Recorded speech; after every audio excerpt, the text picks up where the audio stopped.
Good evening, everybody, and welcome to Mad Realm's Vote to Kick. I'm your host, Malthanis, also known as Jim, and with me is my good friend Dayo. How you doing, Hello. buddy? I'm good. How are you? Ready to, Uh, ready to get into it? That sounded threatening, right? so Oh, if last it's a time, drink contest, I'm winning. well, you don't know what this tea has in it. Oh, mine's bigger.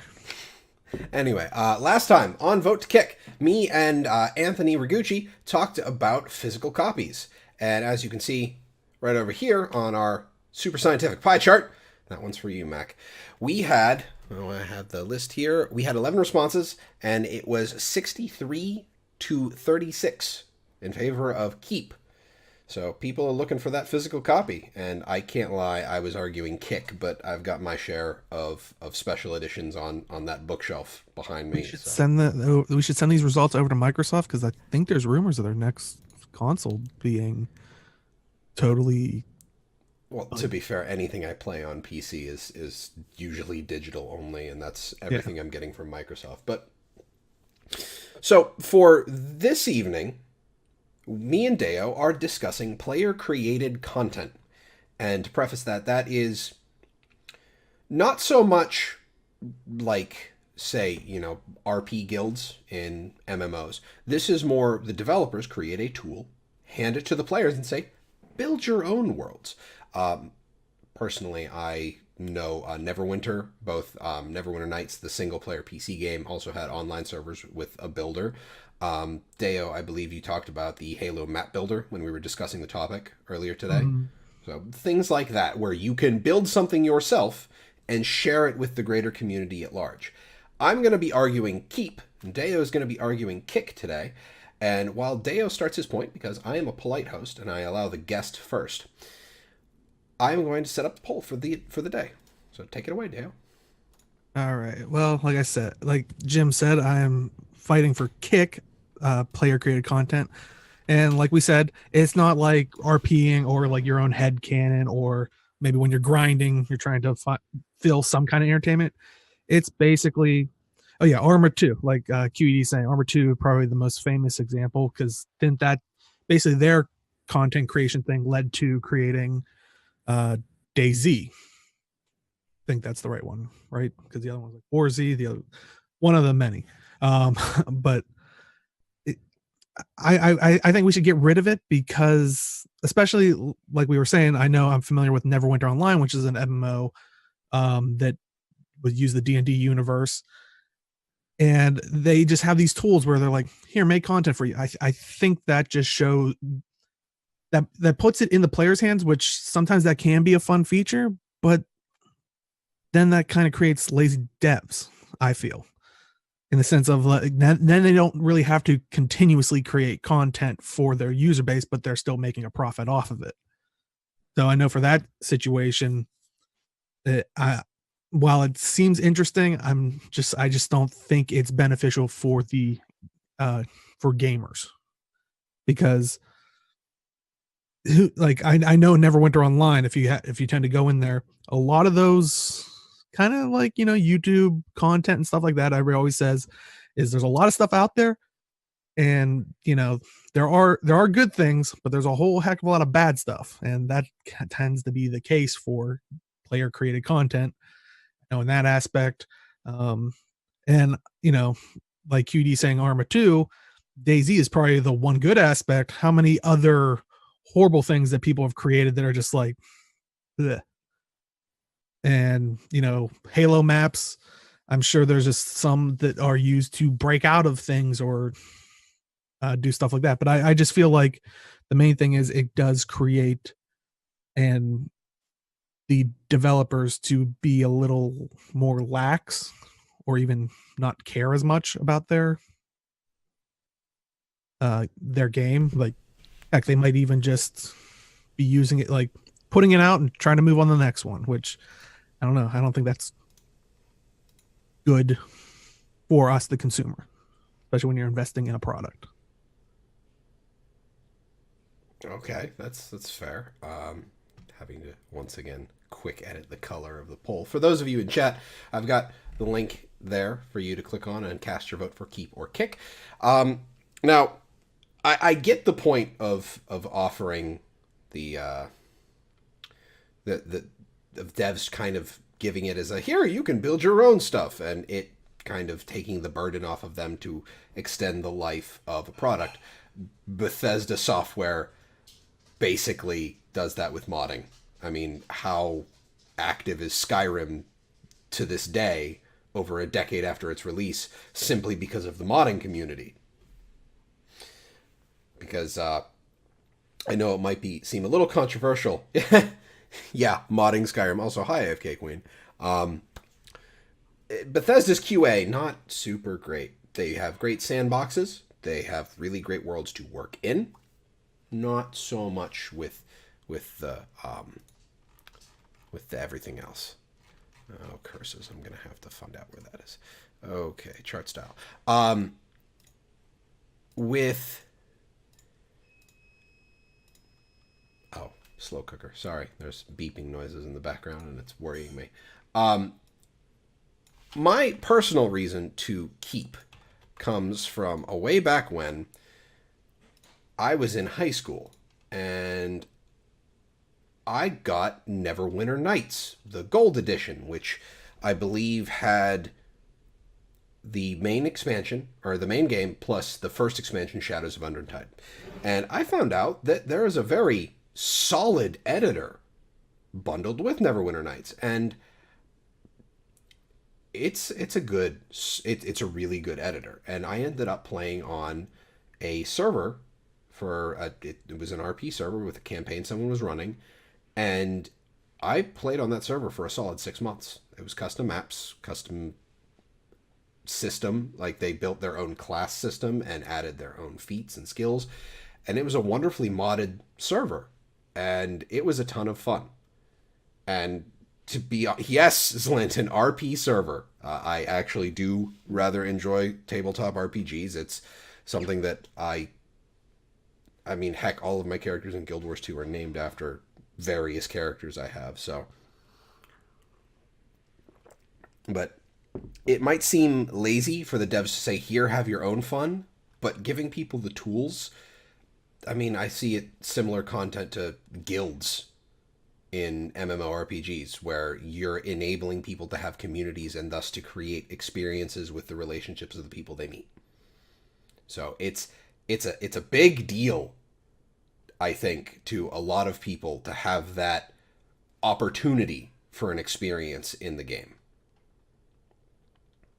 And I don't want to like say that there shouldn't, like, I would be fine with like a game that's designed for that, because we've now we have more games that are about, it's almost like the Reader Rabbit style thing, but accelerated. Was I saw on Steam one time where it's like the keep typing, like you keep typing and you're shooting zombies by getting correct words. I forget the name of it, but it's like I don't mind like educational things like that, where it's like maybe a game that's solely for that purpose. Sure, it's just I feel like I said in the case of I've never played Neverwinter Nights, but like I said, for Neverwinter Online, when they just added the tool, it does feel a little bit more thematic for that kind of a game, like since it's like you're saying, the D&D style mentality of creating your own campaign and stuff.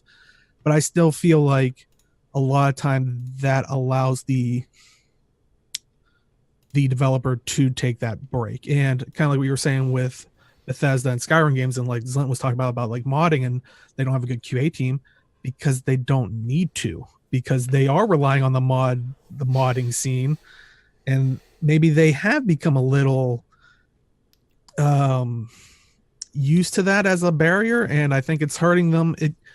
I know at first ESO was a little bit suffering with that, and granted, it's not exactly Bethesda, that's ZeniMax in general, and that has picked up the pace.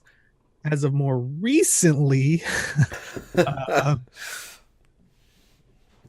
yeah, I'm sure I don't have to say as much. It seems like it's been a tough sell for some people without a lot of things that could be fixed quickly or yes, on internet time. Fallout 76 is not faring well. Anecdotally, to talk about, modding and fixing games. For those of you familiar with the lockpicking in Skyrim and Fallout, uh, there are mods to find the sweet spot to just put a bar on your screen so you can just not deal with the lockpicking minigame. That's client side information. People have already modded that into Fallout 76. So there's that. Yeah, so they become a little complacent, I guess is the word I'm looking for, and I think that has greatly hurt them. And why would I ever limit creativity?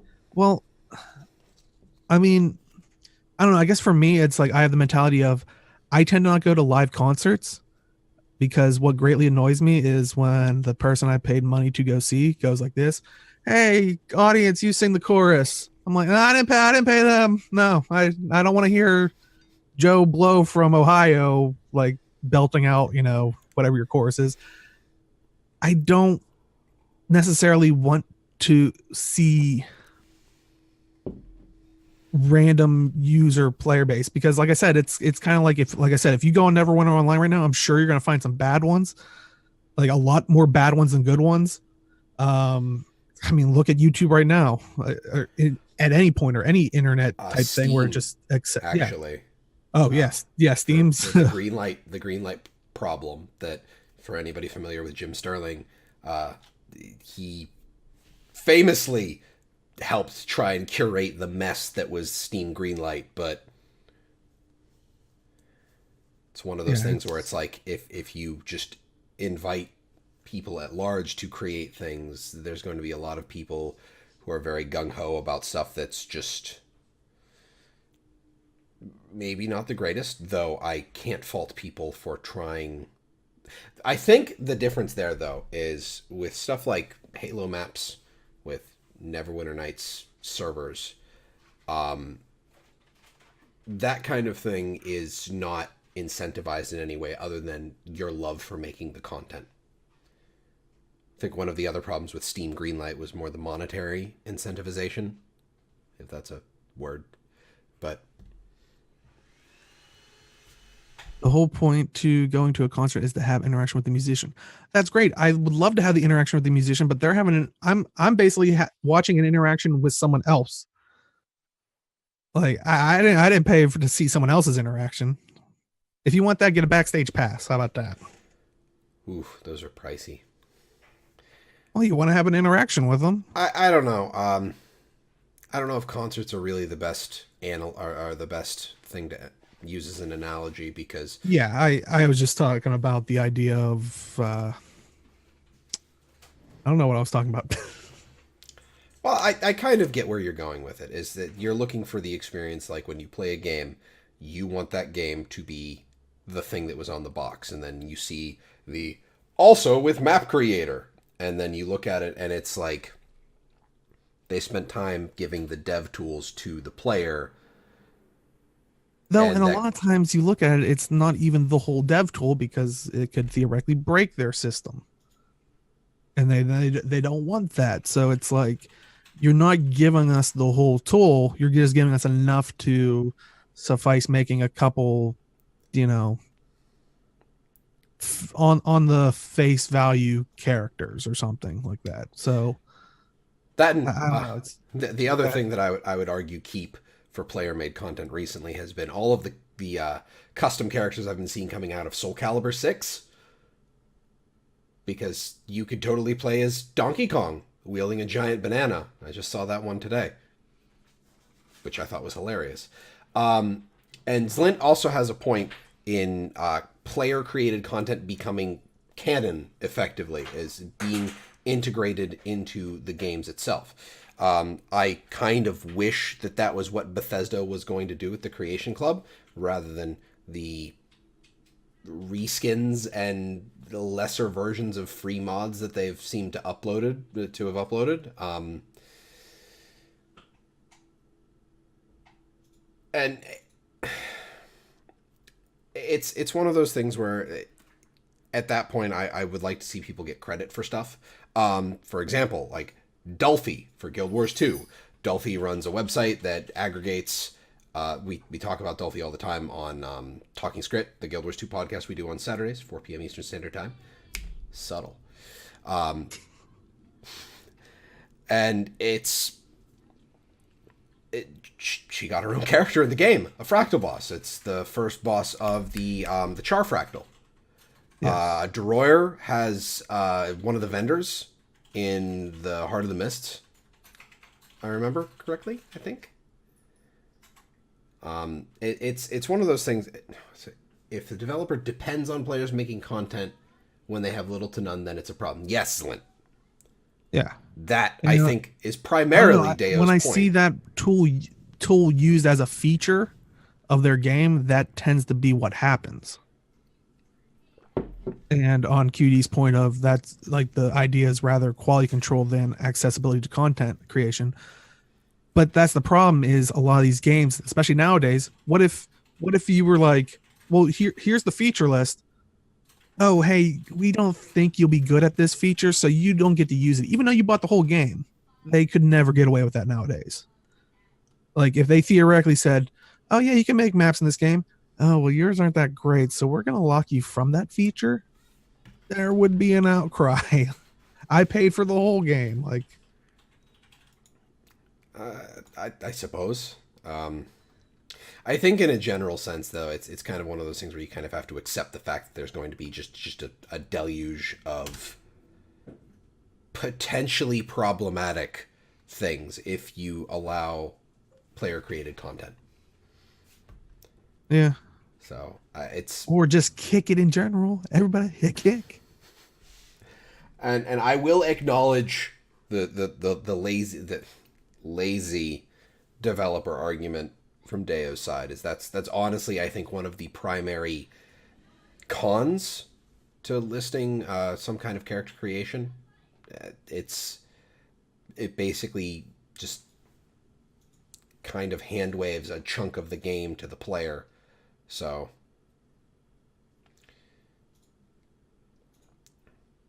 I think modding is good, but people should have to mod to make a game. I believe that shouldn't, yeah.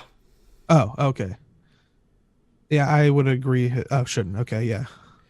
Yeah, and Zlint is right. Is there are just a multitude of terrible mods for Skyrim. Just so very many. And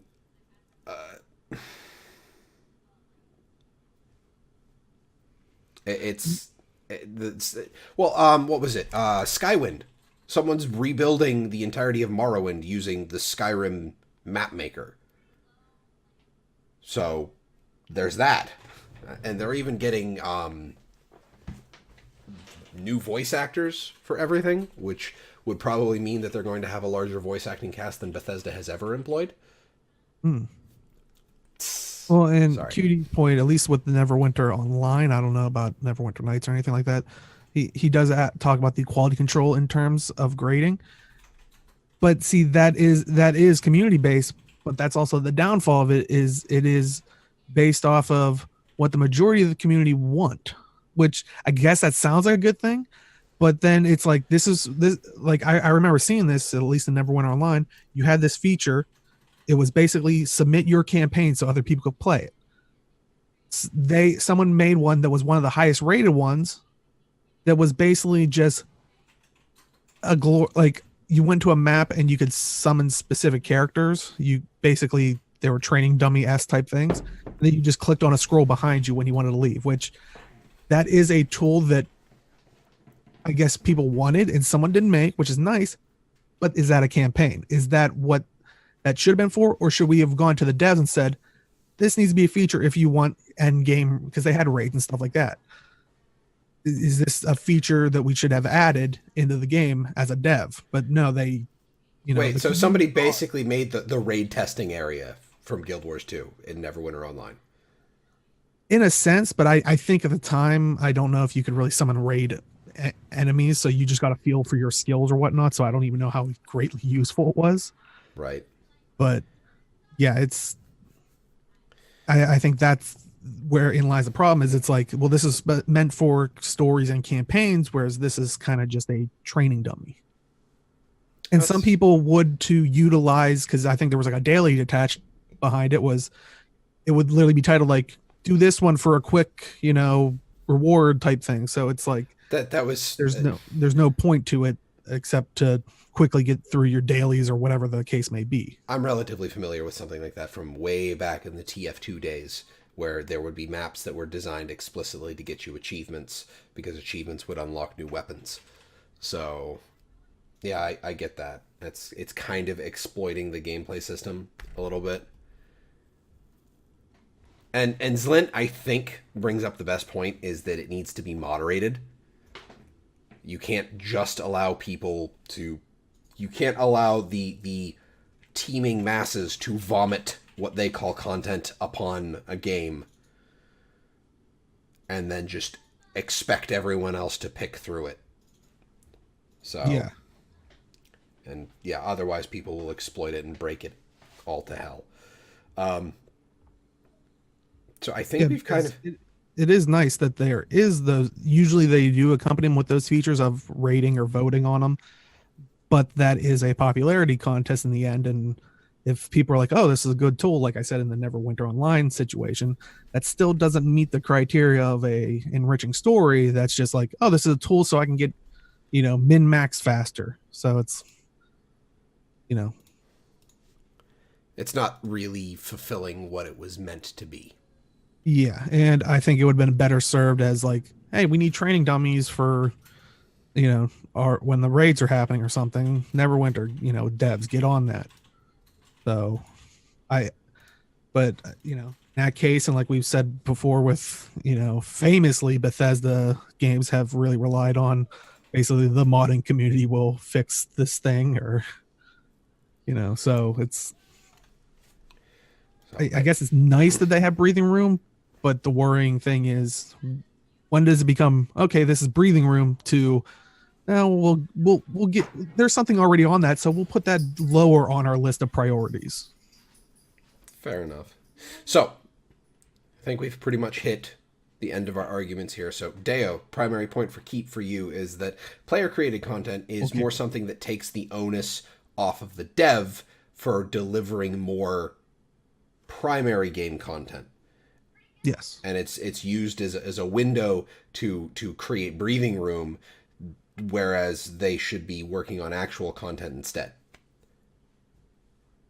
Yeah, I think that it might put some features lower on the chopping or on the list as well that maybe the community needs, but it's like, oh, the community found a way that's not maybe as great as what they could do with their dev tools or anything like that. Okay. And then my primary argument for keep is that as a community tool, it very much allows someone to express their love of the game as a medium. And granted, it requires moderation, like something Zlint has been mentioning in chat. But whether it be community voting or an actual moderator team, it's still a very important thing to a community, especially around games that mimic something like tabletop RPGs or even Halo. I know that there are several other shooters that player created content has been integrated into the game itself by the devs, which developers, please remember to credit the people who add to your game and you make it canon, so to speak. So, ladies and gentlemen, that has been Mad Realm's Vote to Kick. I've been your host, Malthanis. You can find me on Twitter at MalthanisMMO. You can also find me here on twitch.tv/MadRealms every Wednesday at 7 p.m. Eastern Standard Time for Vote to Kick. And then afterwards, we have Zero to Hero, our Guild Wars 2 PvP shenanigans. My friend Dayo here can be found on Twitter at simply_Dayo and Twitch and YouTube. Just Twitch and Twitter, Okay, YouTube. it's there. It's there. It exists. But for those of you in chat, there's the poll link one more time in case you missed it. And for those of you watching on YouTube, the poll link will be in the description. So go ahead and cast your vote and tell Chat us. is making it sound like Counter Strike wouldn't exist otherwise. You're saying that like it's a bad thing. I think that might be in favor. Shots fired, which is fitting considering Counter Strike. But you you killed the segue. Oops. But let us know why you voted keep or kick in the comments down below. And hope to see you here for the next episode. Hope you all have a fantastic evening, everybody.